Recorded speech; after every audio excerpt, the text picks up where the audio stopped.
Chers frères et sœurs, bonsoir ou bonjour. Dans la première et la deuxième intervention, nous avons montré que pour André Mwamba Kabwe, il y a deux sortes de Baluba. Il se rapporte selon, il a pour critère la morphologie. Ainsi, les Baluba hybrides sont ceux de l'ex-Katanga. Les Baluba purs sont ceux qui seraient partis au Kasaï. Alors, maintenant, on se demande si au Kasaï, là où ils seraient partis, il n'y a pas eu non plus métissage. Et pour cela, nous écoutons quelques auteurs qui ont écrit à partir du Kasaï.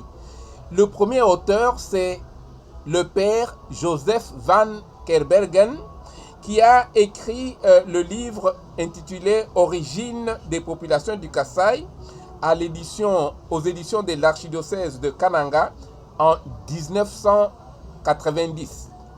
Qu'est-ce qu'il dit? La région de l'antre Kasaï-Sankuru, connue sous le nom de Dibessou ou forêt vierge, était habitée par des pygmoïdes.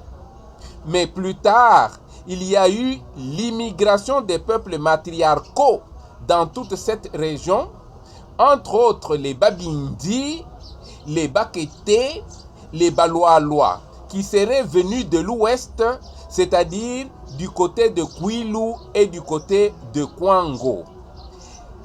Alors, une question se pose, ou une interrogation, simplement. Si les futures populations du Kasaï qui disent qu'elles avaient quitté la région du Haut-Lomami et qu'ils avaient échappé au métissage avec les Pygmées et ainsi ils sont partis au Kasaï. On pourrait dire que, ayant échappé aux Pygmoïdes du Katanga, mais ils auraient pu monter au ciel parce que là où ils sont partis au Kasaï, ils ont trouvé sur cette terre-là les Pygmoïdes ainsi que les peuples matriarcaux venus du Kwilu, venus du Kwango, en l'occurrence les Babindi, les Bakété et les Baloalois. Là, c'est le père Joseph Van Kerbergen qui le témoigne. Et puis nous avons encore un auteur du Kasaï même. Il s'agit de Jean-François Ngandou Kamunga. Il a écrit tout récemment son livre intitulé Les Baluba d'hier et d'aujourd'hui, permanence, rupture, transformation et extinction des traditions africaines. Il a publié ce livre aux éditions L'Harmattan en 2017. Et on peut trouver ce texte que je vais lire à la page 25. Voilà ce qu'il dit.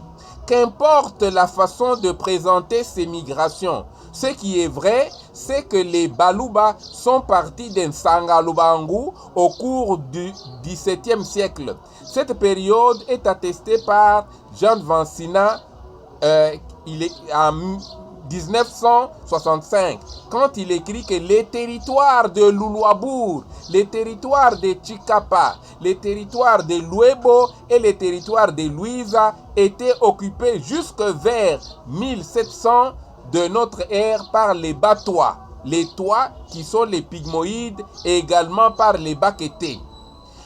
Et comme on peut donc l'imaginer, pour peu qu'on accorde un brin de crédit à ces migrations, on peut voir que les ancêtres de ces géants de Kananga avaient fui l'eau de pluie dans le Haut-Lomami, c'est-à-dire le métissage avec les Pygmoïdes, Batembo comme on les appelle dans l'ex-Katanga, alors qu'ils s'étaient partis se noyer dans un océan d'eau salée au Kasaï, le brassage avec les Batois ou Pygmoïdes d'Outre-Loubilange.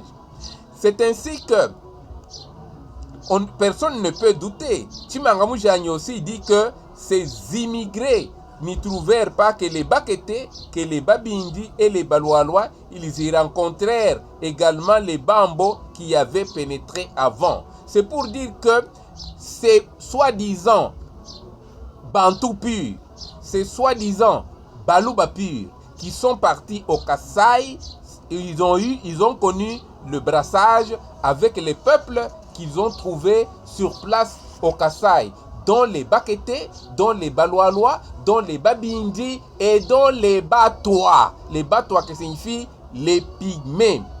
Alors, c'est pourquoi Monsieur Ndaiwel essaye même de dire, d'expliquer, nous discuterons bien sûr sur ça, disant que sur le plan linguistique, par exemple, c'est la rencontre du Kikete avec le Kiluba qui formera le Chiluba.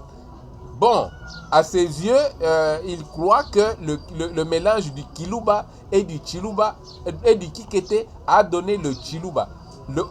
Tandis que Verulpen dira que c'est le mélange du Kisonge, c'est le mélange du Kikete, du Kilualois, du Kibindi avec un brin de migrants Baluba qui, tout cet ensemble-là, a formé le Chiluba sur un fond de population des Batois, qui sont les autochtones.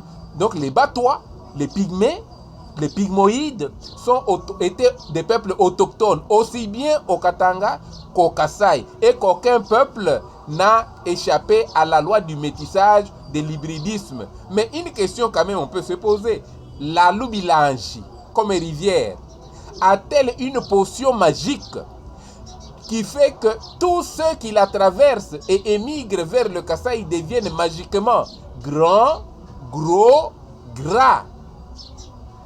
Voyons si au Kasaï même, ces immigrés qui sont venus du Haut-Lomami n'avaient pas subi ce métissage. Et c'est ce que nous venons de montrer, que personne ne peut dire que dans son sang, il n'y a pas le sang des Batois. Je vous remercie beaucoup pour cette attention. À la prochaine.